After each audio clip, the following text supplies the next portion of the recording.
Okay, I'm going to start with my front left leg. So I've got my front face, inside face, my back face. I want this rail to join onto there. So I'm just going to hold my rail flush with the top and mark where each of my tenons is. It would be easy to run my marking gauge off this face, which is the front face, but that is not necessarily in the right place. So I'm going to run it off my known quantity, which is my inside corner. So I'll do all my marking from there. And what I can probably do here is just hold my tenon in place.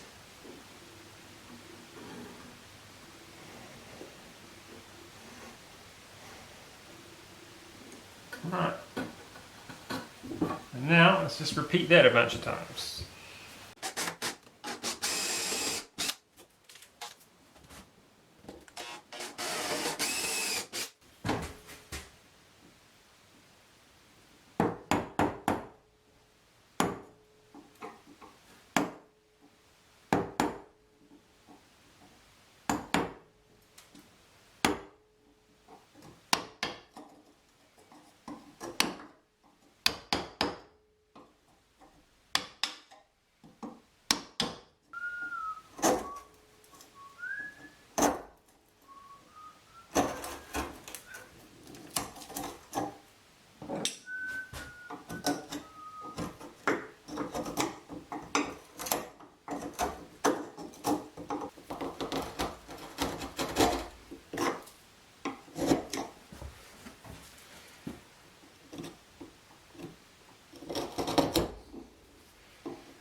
So you can see the tenon has come through into the other mortise, which is fine. I just need to trim the end of that tenon to allow the other tenon to come down into this mortise.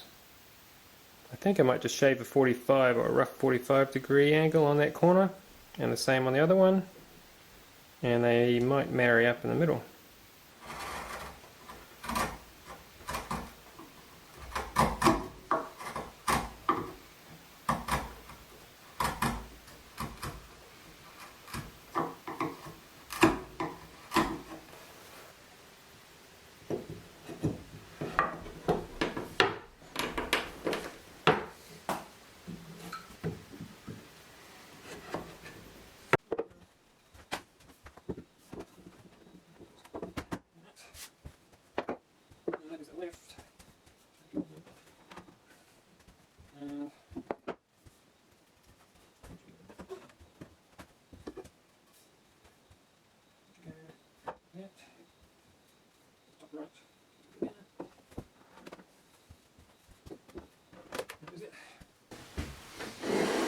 Okay, so there's my drawer front. Now some of these mortise and tenons have got a little bit of cleaning out, but most of them are sitting pretty tight, which is good. But I want to work now on fixing these in place. So when I left the workshop, I picked up whatever walnut I had, so that's what I've been using, but also I remembered I had these pieces of pencil cedar, is what it was called, and it certainly smells like pencils, so I imagine it's the timber they use to make pencils out of.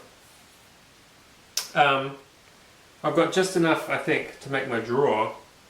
So what I'm going to do is put a rail through here and another one through here, and that will incorporate a tongue which the drawer can run on. And I think it would be kind of cool to have the the different timber species involved as well.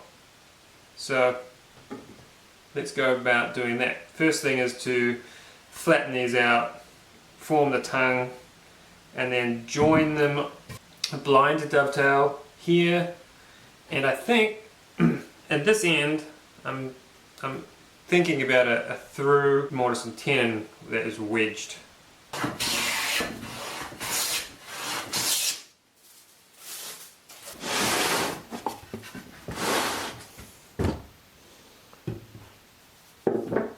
Okay, I'm not sure that I'm going to be able to use all of these planes in this project, but I know that I want to form a tongue and use a dado, so I'm going to use this H&T Gordon dado plane and my little hammer.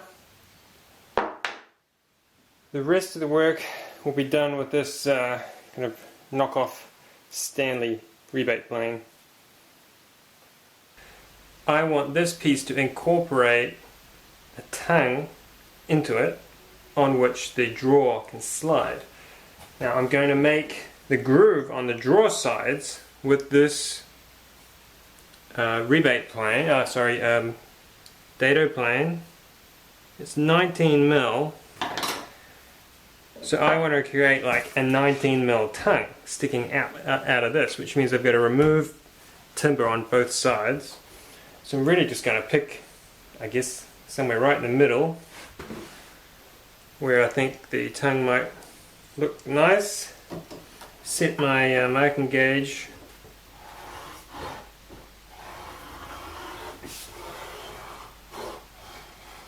Reference for how big this tongue is going to be.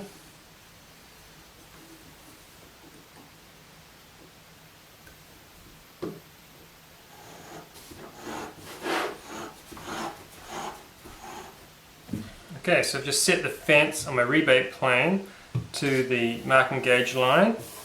Okay, so the amount I'm planing, it's probably difficult to see, is wider than my blade by about 5mm. So I've come down a couple of mil, and the plane's starting to bind up inside its own kind of groove.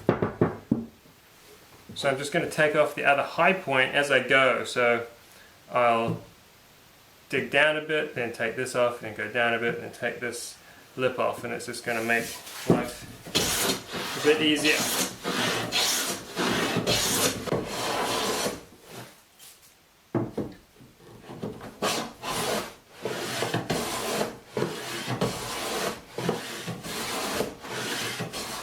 The only problem with this plane I find is that the escapement is really odd. It pretty much clogs up every time. Even with a big open throat, open mouth, the leather cat binds everything up, but otherwise it's a pretty good little plane.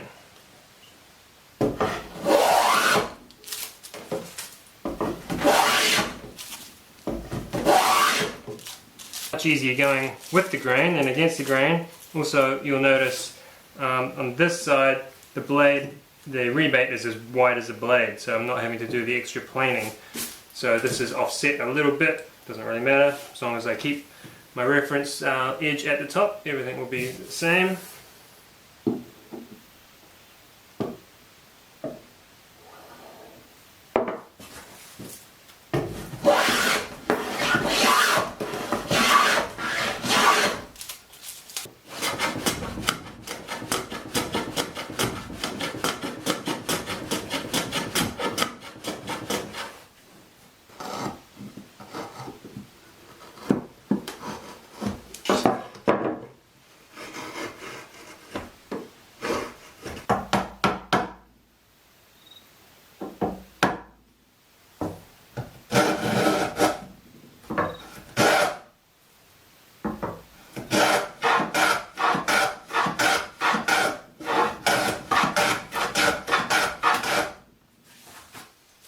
So I've got a rebate on the back of this piece. This will be for the half blind dovetail which joins into the front rail of the little sideboard. I'm not a big fan of doing stupendous layouts for dovetails, stupendous symmetrical layouts. I like to do pretty much by eye. I use a little guide just to give me a straight angle. I pretty much just lay it out how I think it should look. And that is what it is. I'm probably going to do one tail there and one tail there.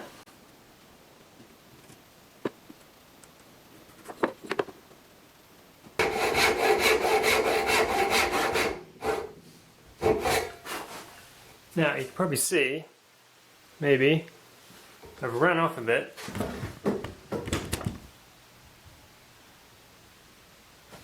I've run off my line. It doesn't matter. Everything's relative to what's actually cut. The line's there to tell me kind of roughly where to cut. So I'm not worried at all. It just is what it is with hand cut joinery. Right, now this is something I haven't done before that I can think of, is actually saw out the majority of the waste. In this case, it's quite a big piece here, and it's going to be much easier for me just to come down here and cut this piece out and then clean it up with a chisel.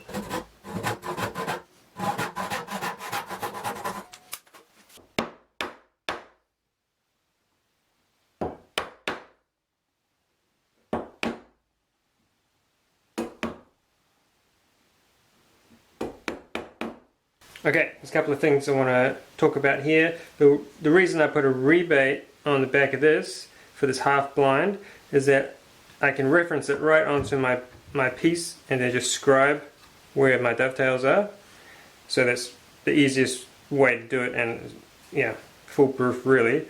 And saying that, what I have mistakenly done is really made my dovetails way too close to the edge. There's no way I'm going to cut that waste out of there without breaking the corner off. So what I'm going to do is just cut the dovetails back a bit and have slightly smaller dovetails, but that doesn't really matter. So I'll do that, and then I can come back, trace out my dovetails and remove that waste.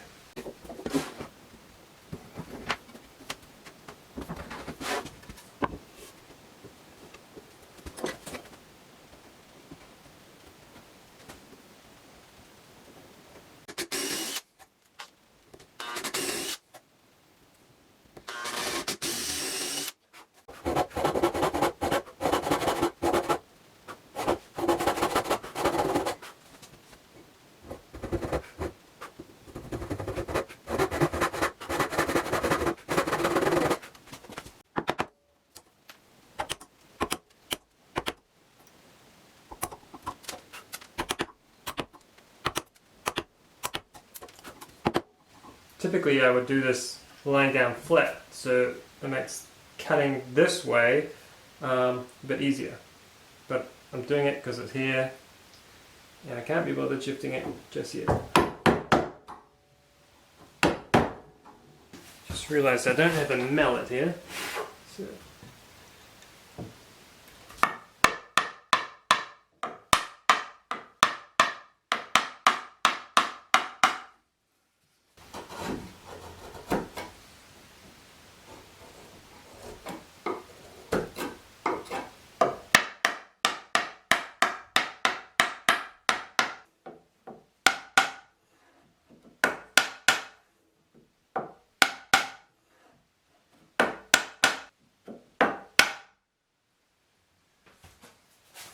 alright, well, not too bad. Okay, so that one's sitting pretty nice. I'm going to get on with the other one, and I'll call that the end to this video. So I'll see you guys on the next one, where we're going to do a through wedged mortise and tenon, and then we'll be really close to gluing up. So, see you then.